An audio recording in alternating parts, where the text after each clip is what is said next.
साथियों, एक तरफ देश का बहुत बड़ा वर्ग एस्पिरेशनल है, तो दूसरी तरफ राजनीति की एक टोली है जिसका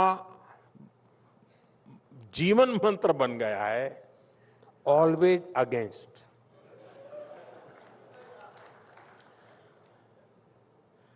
ये टोली क्रॉनिक डिससेटिस्फैक्शन यानी स्थायी असंतोष से भरी हुई है।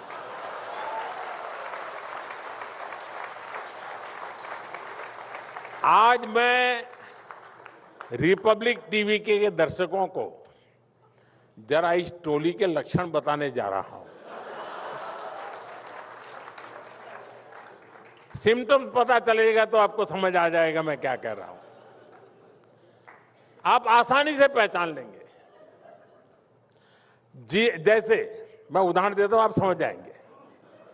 इनको आप अक्सर कहते सुनेंगे, अरे फला जगह तो 24 घंटे बिजली आती है, यहां क्यों नहीं? और अगले ही दिन ये लोग डैम्स का, सोलर पार्क का, थर्मल का, न्यूक्लियर प्लांट का विरोध करने के लिए डफली लेके आ जाएंगे। यानी पहले दिन बिजली क्यों नहीं और दूसरे दिन तुम हाइड्रो पावर का डैम क्यों बना रहे हो? ये जमात ऐसी है। ये वो लोग हैं जो खनिजों के खनन का विरोध करते थे, लेकिन आज पूछते हैं कि भारत का रेयर अर्थ मिनरल्स भंडार कहां है, सप्लाई चेन कहां है, और भारत में फलाने देश की तरह इलेक्ट्रिक व्हीकल का इकोसिस्टम क्यों नहीं है? ये वही लोग हैं जो कभी डेटा या आटा इसकी डिबेट चलाते थे। पहले डेटा की आटा बड़ा मजा आता था।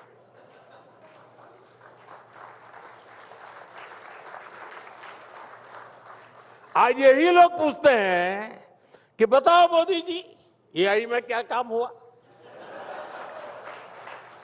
हद देखिए, एक साथ में कहते हैं, एक ही साथ में कहते हैं कि एआई में ये होना चाहिए था, वो होना चाहिए था, हुआ क्यों नहीं? लेकिन दूसरी साथ में वही लोग कहते मिलेंगे, अरे ये डेटा सेंटर क्यों बना रहे हो, ये सेमीकंडक्टर प्लांट क्यों लगा रहे हो? और फिर ये लोग उसके 100 नुकसान गिनाने के लिए घंटे घंटे भर सोशल मीडिया की स्क्रीन पर दिखेंगे, टीवी डिबेट में दिखेंगे, अखबारों में भरे रहेंगे। साथियों, ये लोग करप्शन को लेकर दुनिया भर के इंडेक्स उठाकर लाते हैं, भारत को कटघरे में खड़ा करते हैं। इनके इकोसिस्टम का मीडिया भी 24-24 घंटे उछालता रहता है। लेकिन जब करप्शन के विरुद्ध एक्शन होता है, जब कार्रवाई होती है, तो यही लोग चिल्लाते हैं। सबसे पहले हल्ला मचाने का काम कौन करते हैं?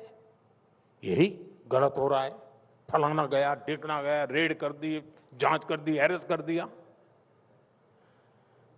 सवाल उठाए जाते हैं, कार्रवाई ऐसे क्यों हो रही है, वैसे क्यों नहीं, अब क्यों हो रही है, तब क्यों नहीं, ए पर क्यों हो रही है, बी पर क्यों नहीं हो रही है? यही उनका खेल है। साथियों, इन लोगों का कैरेक्टर समझना देश के लिए बहुत जरूरी है। खास तौर पे मेरे देश के युवाओं को इनको पहचानने की जरूरत है, और हमारी जैन जी को तो बहुत जल्दी समझना चाहिए। जल्दी समझो, वरना अब सूर्यवंशी आया है,